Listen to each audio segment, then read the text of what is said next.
नमस्कार। राम प्रतिमा अनावरण के इस पावन अवसर पर संस्कृति आर्य गुरुकुलम द्वारा भी एक कंसेप्ट का अनावरण हो रहा है जिसका नाम है वैदिक गर्भ विज्ञान। राम राज्य ये सभी चिंतकों का एक आदर्श रहा है और ऐसे राम राज्य का निर्माण करने के लिए सर्वप्रथम जरूरी है राम जैसी दिव्य संतति का निर्माण। और ये दिव्य संतति का निर्माण करने के लिए एक अद्भुत विज्ञान है जिसका नाम है गर्भ विज्ञान। ये गर्भ विज्ञान सबसे प्रथम वेदों उपनिषदों में बताया गया, उसके बाद आयुर्वेद की विभिन्न संहिताओं में उनका निरूपण किया गया और उसके बाद भारतीय परंपराओं में उसको गूंथ लिया गया। लेकिन उसके बाद गुरुकुल का नाश हुआ, भारतीय संस्कृति का पतन आरंभ हुआ और एक ऐसे विज्ञान का नष्ट प्राय हो जाना ये हमारे लिए बहुत दुख की बात है, जिस विज्ञान का नाम था गर्भ विज्ञान। हालांकि ये व्यवहार में कुछ कुछ प्रचलित था, लेकिन मूल सिद्धांत के तहत उसको जानने वाले बहुत ही कम लोग थे। ऐसी स्थिति में 1970 में परम पूज्य विश्वनाथ दातार गुरु जी ने वेद शास्त्र आयुर्वेद की संहिताओं का गहन अध्ययन करके एक कंसेप्ट दिया जिसका नाम है वैदिक गर्भ विज्ञान। हालांकि गर्भ संस्कार के नाम से तो बहुत कुछ क्लासेस या तो फिर वर्ग चल रहे हैं, लेकिन जरूरी नहीं है कि वो संपूर्ण वैदिक साहित्य या आयुर्वेद की संहिता पे आधारित हो। इसलिए उसे जो दिव्य संतति का निर्माण होना चाहिए वो कहीं कहीं नहीं होता है, या उसमें निर्माण करने के लिए हम कहीं ना कहीं निष्फल हो रहे थे। तो परम पूज्य विश्वनाथ दातार गुरु जी का दिया हुआ ये अद्भुत कोर्स जिसका नाम है वैदिक गर्भ विज्ञान, वो 6 खंडों में 34 अध्यायों में और 100 संस्कृत सूत्रों में विभक्त है।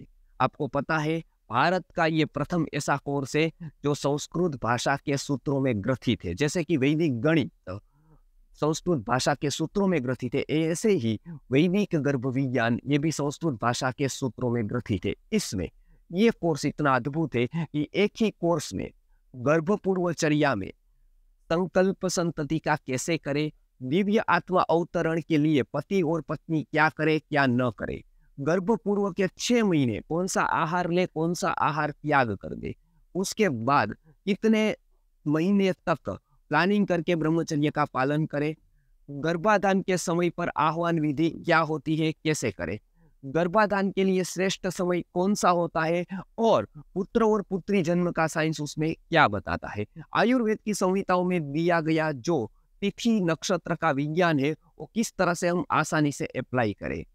एक बार गर्भाधान हो गया उसके बाद गर्भ रक्षा के लिए विभिन्न आहार और औषधियों का प्रयोग कैसे करें, विभिन्न सूक्तों का पारायण कैसे करें, और गर्भावस्था में जो पुंसवन संस्कार हो रहा है वो पुंसवन संस्कार की विधि कैसे करें, वो पुंसवन संस्कार के आहार विहार औषधिया को कैसे जाने। साथ साथ सर्वप्रथम भारत में एक संस्कार का प्राचीन संस्कार का जो पुनरुद्धार हुआ उसका नाम है अनवलोकन संस्कार।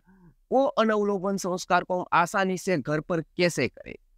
साथ साथ अभी जो चल रहा है वो सीमंतोन्नयन संस्कार शास्त्र विधि से कैसे करें, और सीमंतोन्नयन संस्कार का महत्व आयुर्वेद संहिताओं में क्या बताया गया है, और वो सीमंतोन्नयन संस्कार करने के लिए क्या क्या औषधि आपके पास होनी चाहिए और क्या क्या आपको ध्यान रखना चाहिए। गर्भावस्था के बाद आता है प्रसूता का समय। 8वें महीने में अपान वायु की प्रवृत्ति होती है और वो प्राकृतिक प्रवृत्ति होने से ही नॉर्मल डिलीवरी होती है। तो नॉर्मल डिलीवरी के लिए क्या क्या ध्यान रखें, अपान प्रवृत्ति करने के लिए 8वें महीने में कौन सी औषधियाँ कौन सा आहार लें और खास करके कौन से आहार को छोड़ दे ताकि नॉर्मल डिलीवरी हो सके। साथ में डिलीवरी के समय पर क्या क्या सावधानी रखें और डिलीवरी के समय पर प्रसूता का ध्यान कैसे रखें। 9वें महीने में एक जो माला आती है सरल प्रसूति के लिए एक औषधीय माला, वो औषधीय माला का प्रयोग कैसे करें और खास करके प्रसूता को कौन सी औषधि दें, उसको कैसे मसाज करें और प्रसूता का ध्यान कैसे रखें।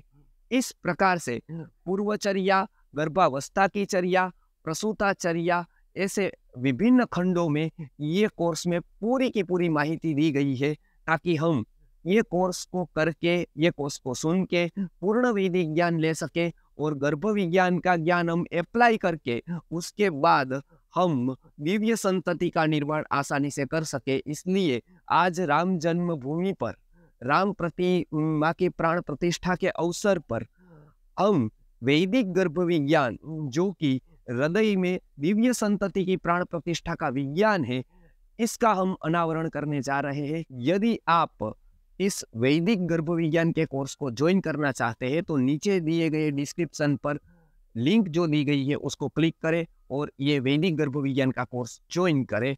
और संस्कृति आर्य गुरुकुलम ऐप पर से भी आप इस कोर्स को ज्वाइन कर सकते हैं। इस पावन अवसर पर पूरी जनता को ये लाभ मिले, इसलिए आप भी इस वैदिक गर्भ विज्ञान का प्रचार एवं प्रसार करें। ज्यादा से ज्यादा लोगों तक ये कोर्स को पहुंचाने का आप प्रयत्न करें, ताकि हम दिव्य संतति का निर्माण करके, राष्ट्र का निर्माण करके भारत को विश्व गुरु बना सके। नमस्कार, जय धन्वंतरी।